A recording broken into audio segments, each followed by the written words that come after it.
একজন মানুষ ইতিকাফে বসে মোবাইল চালানো, মসজিদের ভিতরে দ্বীন ইসলামের ক্লাস ও মসজিদের ভিতরে ইফতার পার্টিতে অংশগ্রহণ করতে পারবে কিনা, এবং কেউ কোনো কিছু জানতে চাইলে ইতিকাফরত ব্যক্তি উত্তর দিতে পারবে কি না। উত্তর হলো যে ইতিকাফরত অবস্থায় একান্ত প্রয়োজনীয় কথা বলতে পারবে, কেউ কিছু জানতে চাইলেও সেটার উত্তর দিতে পারবে। কিন্তু মসজিদের মধ্যে মোবাইল টিপাটিপি, যেটা অহেতুক মোবাইল টিপাটিপি করা, সোশ্যাল মিডিয়া ব্রাউজ করে বেড়ানো, আপনার স্ক্রল করে বেড়ানো, এটা অবশ্যই ইতিকাফের যে উদ্দেশ্য সেটাকে ব্যাহত করে, ইতিকাফের যে প্রাণ সেটাকে নষ্ট করে। সেটা করা যাবে না বা সেটা করা উচিত না। যদি কেউ সেটা করেন তাহলে ইতিকাফ ভাঙবে না, কিন্তু ইতিকাফের কোয়ালিটি নষ্ট হয়ে যাবে এবং এটার সওয়াব কমে যাবে। এজন্য অহেতুক মোবাইল টিপাটিপি বা অহেতুক গল্প গুজব আড্ডা এগুলো দেওয়া যাবে না।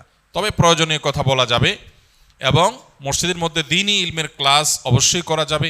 মসজিদের মধ্যে ইফতারের কোনো প্রোগ্রাম হলে সেখানে অংশগ্রহণ করা যাবে, এগুলোতে কোনো অসুবিধা নেই। ইতিকাফ নিয়ে আমাদের মধ্যে অনেকের মধ্যে অতি ভয় কাজ করে। আমরা মনে করি ইতিকাফে বসলে বোবা হয়ে যেতে হয়, কোনো কথা বলা যায় না। এরকম না, সাধারণ স্বাভাবিক জীবনযাপন আমরা করতে পারবো ইনশাআল্লাহ। নবী করিম সাল্লাল্লাহু আলাইহি সাল্লাম রমাদানের শেষ দশকে জীবনে কোনো বছর ইতিকাফ ছাড়তেন না। এক বছর তিনি শেষ দশকে ইতিকাফ রেখে ইতিকাফে বসে আবার বের হয়ে যেতে হয়েছে, ইতিকাফ ভেঙে ফেলতে হয়েছে একটা বিশেষ প্রয়োজনে। পরবর্তী বছর তিনি সেই 10 দিন এবং পরের বছরের 10 দিন সহ 20 দিন ইতিকাফ করেছিলেন। এর মানে হলো দ্বিতীয় হিজরিতে রমজানের রোজা ফরজ হওয়ার পর থেকে নিয়ে তার ওয়াফাত পর্যন্ত 10ম হিজরি পর্যন্ত এই 8 বছর কোনো বছর তিনি ইতিকাফ ছাড়েননি। অথচ আমরা বেশিরভাগ মানুষের জীবনে এক বছরেও ইতিকাফ করা হয়নি। এটা দুর্ভাগ্যজনক বিষয়। যেটা নবীজি জীবনে কখনো ছাড়েননি, কোনো বছর ছাড়েননি, সেটা আমি জীবনে কোনো বছর করি নাই। পরম শত্রুর সাথেও তো এরকম বৈপরীত্য হয় না, যেটা আমরা আমাদের নবীজি সাল্লাল্লাহু আলাইহি সাল্লামের সাথে আজ আমাদের কার্যত সেই বৈপরীত্য আমরা করে রেখে দিয়েছি। এজন্য ইতিকাফের দৃঢ় সংকল্প আমাদের করা উচিত। আল্লাহ আমাদের তৌফিক দান করুন। কত টাকা থাকলে জাকাত ফরজ হয়? জাকাত কবে দিতে হবে?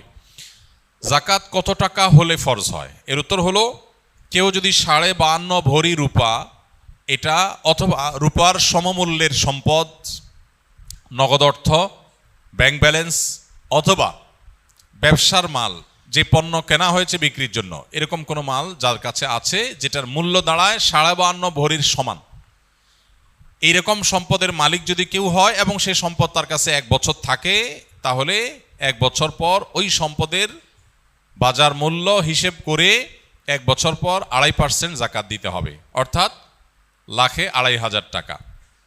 এভাবে হিসাব করে তাকে জাকাত দিতে হবে। বর্তমানে রূপার যে বাজার দর সেটা হিসাব করলে প্রায় 2.25 লাখ টাকার কাছাকাছি হয় 52.5 ভরি রূপার দাম। এটা ভ্যারি করে, উঠানামা করে।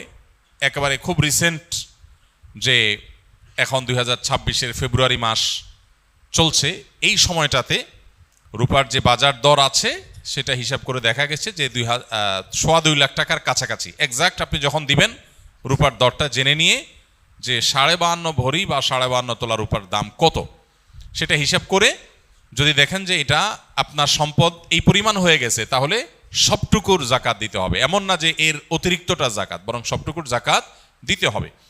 জাকাত দেওয়াটাকে জরিমানা মনে করা, এটা কিয়ামতের আলামত।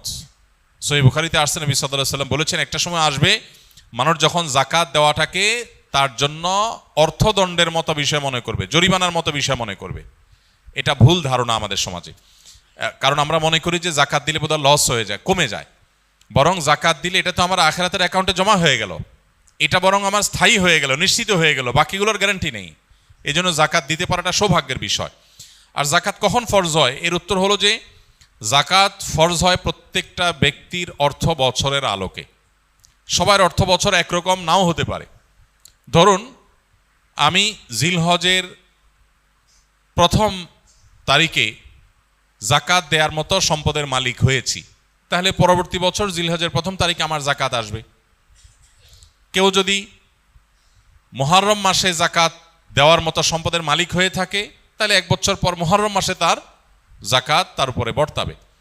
তো জাকাত বর্ষ এটা নির্ভর করে ব্যক্তি কখন সম্পদের মালিকানা আসছে তার উপরে।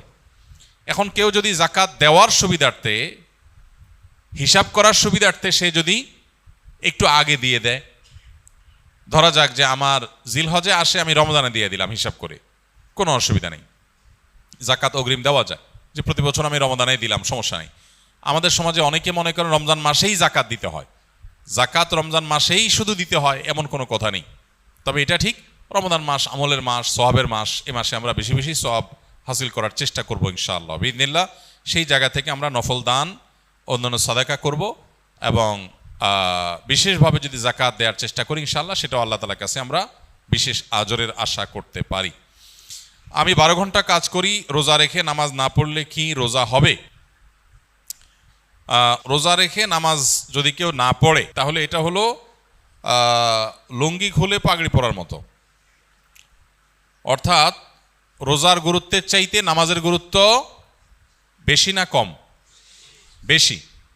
এখন আপনি রোজা রাখছেন কিন্তু নামাজ পড়েন নাই, তাহলে আপনি পাগড়ি পরছেন কিন্তু লুঙ্গি পরেন নাই, তাহলে পাগড়ি পরছেন, পাগড়ি পরার সওয়াব পাবেন, কিন্তু তার চাইতে লুঙ্গি না পরার গুনাহ ভয়ঙ্কর।